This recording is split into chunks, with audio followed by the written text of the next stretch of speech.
Hello friends. आज मैं एक और एक्सरसाइज लेकर आया हूँ नॉन फिनिट वर्ब्स से संबंधित। Complete the following sentence by using infinitive और gerund whichever is suitable with the verbs given in the bracket. Bracket में दी गई क्रियाओं के साथ उपयुक्त जिरेंड या इन्फिनेटिव का प्रयोग करके निम्नलिखित वाक्य को पूरा कीजिए। तो इसमें पहला वाक्य है I do not fancy blank space out tonight. इसके आगे वर्ब दे रखी है गो। तो यहाँ पर ये भरना है कि यहाँ इन्फिनेटिव का यूज होगा या जिरेंड का। तो इसमें पहले वाक्य में जिरेंड का यूज होगा, तो जिरेंड बन जाएगा गो में आईएनजी लगाने से गोइंग। पूरे वाक्य का अर्थ हो जाता है I do not fancy going out to night.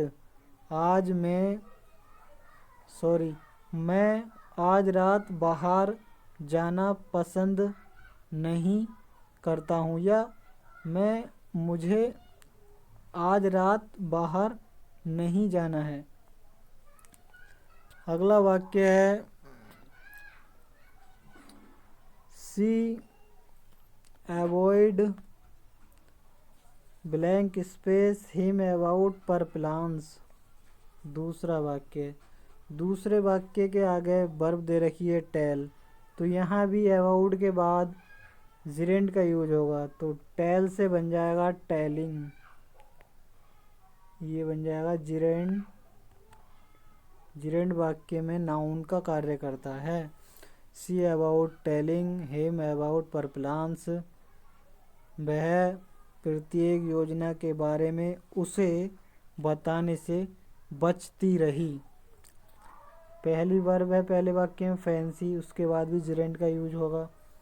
दूसरी अवॉइड, इसके बाद जिरेंड का यूज होता है। अगला तीसरा वाक्य है I would like dash to the party with you. आगे वर्ब दे रखी है कम। तो यहाँ पर इन्फिनेटिव का प्रयोग होगा, मतलब टू कम। तो पूरे वाक्य का अर्थ हो जाता है I would like to come to the party with you. मैं तुम्हारे साथ पार्टी में जाना चाहूँगा। चौथा वाक्य he enjoys blank space a bath in the evening. आगे वर्ब दे रखी है have.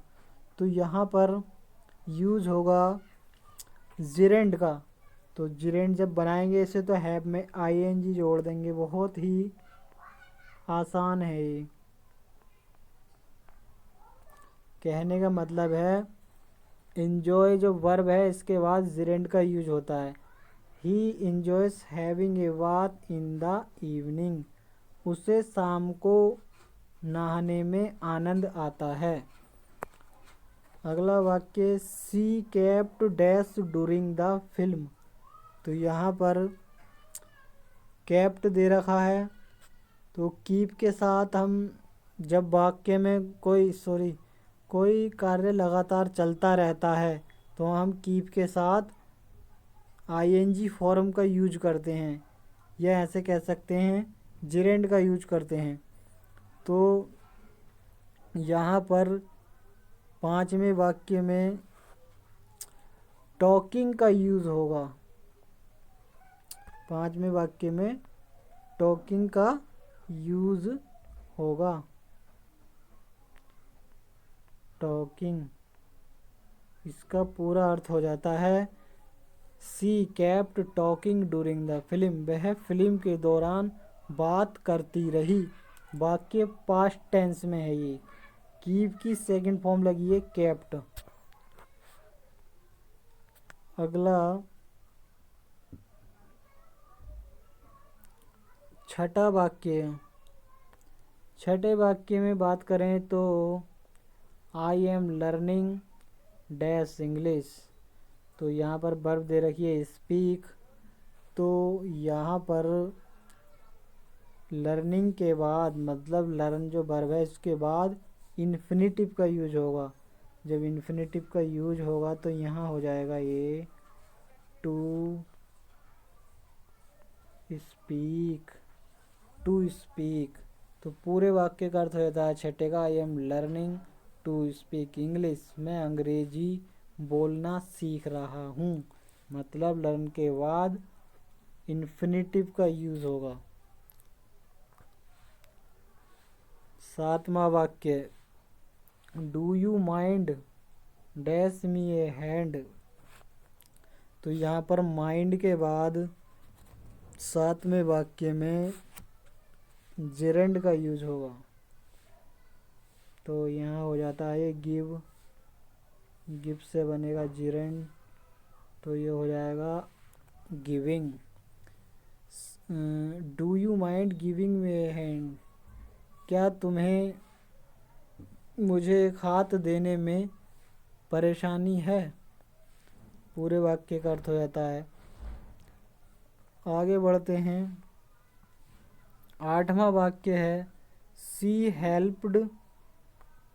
Helped me dash my suitcase, उसने मेरी सहायता की। वर्ब दे रखी है कैरी, तो यहाँ पर इन्फिनिटिव का यूज होगा टू कैरी, टू कैरी। उसने मेरी सहायता की टू कैरी माई सूटकेस, मेरे सूटकेस को ले जाने में। अगला वाक्य है no, I have finish dash come and eat. तो फिनिश ऐसी वर्ब है, तो फिनिश के बाद जिरेंड का यूज होता है। फिनिश के बाद जिरेंड का यूज होता है, जिरेंड। तो जब जिरेंड का यहाँ पर यूज होगा तो ये वर्ब बन जाएगी इसमें कुक से कुकिंग, कुकिंग।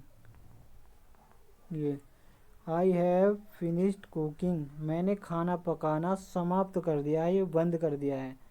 कम एंड ईट, आइए और खाइए। 10वां वाक्य है ही डिसाइडेड डैश बायोलॉजी।